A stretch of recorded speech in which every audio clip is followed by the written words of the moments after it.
Matric board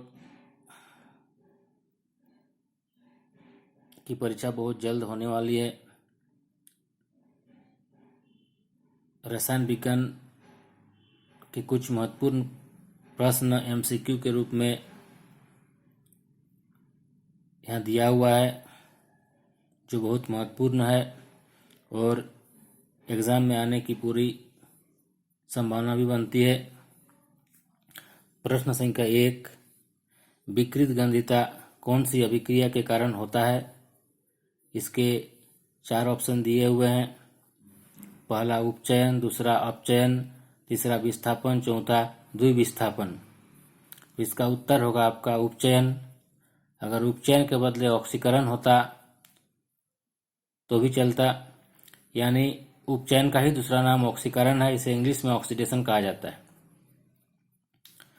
तो विकृत गंधिता का जो घटना होता है आपका, वो उपचयन के चलते होता है। यानी जो खाद्य तेलीय युक्त या वसायुक्त खाद्य पदार्थ होता है, उसमें जब ऑक्सीकरण होता है तो वो खाद्य पदार्थ सड़ जाता है, उसमें दुर्गंध आने लगता है, उसका स्वाद बदल जाता है और उसका रंग भी बदल जाता है। तो इस प्रकार से इसका उत्तर होगा आपका उपचयन। प्रश्न संख्या 2, दिए गए समीकरण में किस पदार्थ का अपचयन और किस पदार्थ का उपचयन हो रहा है? यानी प्रश्न इस प्रकार से है, दिए गए समीकरण में किस पदार्थ का उपचयन तथा अपचयन हो रहा है? रासायनिक समीकरण है आपका PbO plus C arrow Pb plus CO। इसे कहते हैं lead oxide reacts with carbon to form Pb and CO। यानी लेड ऑक्साइड कार्बन के साथ रासायनिक अभिक्रिया करती है और बनाता है आपका लेड और कार्बन मोनोऑक्साइड। तो प्रश्न में पूछा जा रहा है कि किस पदार्थ का उपचयन और अपचयन हो रहा है। तो यहाँ पर देखिए, कार्बन के ऊपर से एक एरो दिया हुआ है, जो मैं समझाने की कोशिश कर रहा हूँ। हम जानते हैं कि उपचयन की परिभाषा क्या है। जिस तत्वों में या तत्व के परमाणु में या पदार्थ में ऑक्सीजन जुटता है या उसमें ऑक्सीजन की परमाणु की वृद्धि होती है। तो ये कार्बन जो तीर के बायां पक्ष में है, ये तीर के दायां पक्ष में कार्बन मोनोऑक्साइड के रूप में बदल जाता है। यानी इस कार्बन में ऑक्सीजन जुट जाता है या ऑक्सीजन परमाणु की वृद्धि होती है, तब जाके ये कार्बन मोनोऑक्साइड बनता है। इसलिए इस कार्बन का उपचयन हो रहा है। देखिए C यहाँ पर प्लस O, मतलब है कि कार्बन में ऑक्सीजन जुट रहा है, तब जाके ये बना रहा है आपका CO कार्बन मोनोऑक्साइड। तो इसलिए ये कार्बन का उपचयन हो रहा है। दूसरी तरफ PbO लेड ऑक्साइड जो है आपका लेड में Pb में कन्वर्ट हो रहा है, बदल रहा है। यहाँ पर देखिए, इस तीर के बायां साइड में लेड ऑक्साइड है, इसमें ऑक्सीजन परमाणु है, लेकिन दायां साइड में दायां पक्ष में लेड है जिसमें ऑक्सीजन नहीं है। मतलब है कि इसमें ऑक्सीजन जुटने के बदले हट गया। तो वैसी रासायनिक अभिक्रिया जिसमें किसी यौगिक से ऑक्सीजन परमाणु हटता है, उसे अपचयन कहा जाता है। तो इस प्रकार से PbO या लेड ऑक्साइड का अपचयन हो रहा है। इसके 4 ऑप्शन दिए गए हैं।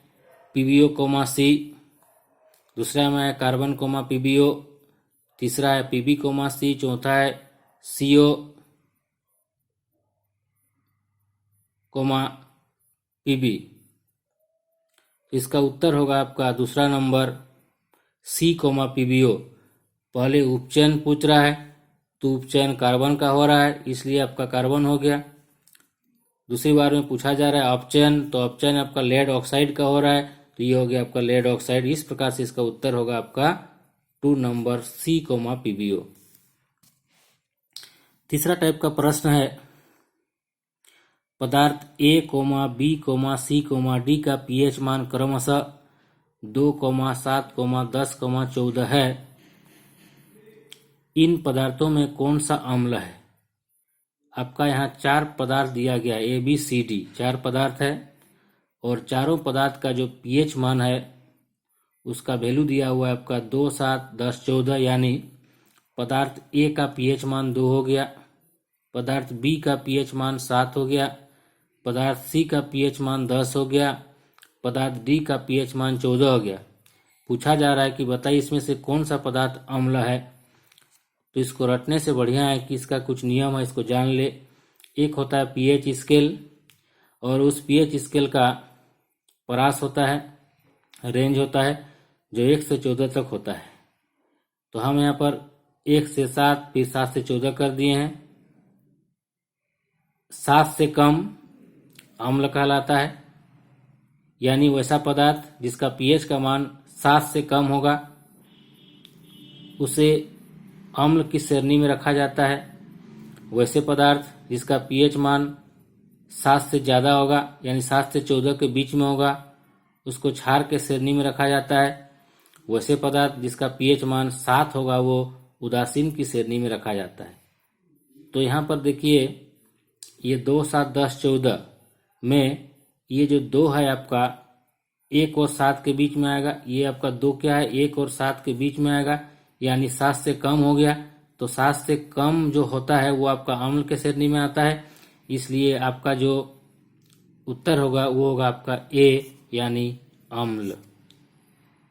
यानी ABCD जो 4 पदार्थ है उसमें से अम्ल होगा आपका ए, क्योंकि ए का मान जो है पीएच मान आपका 2 है।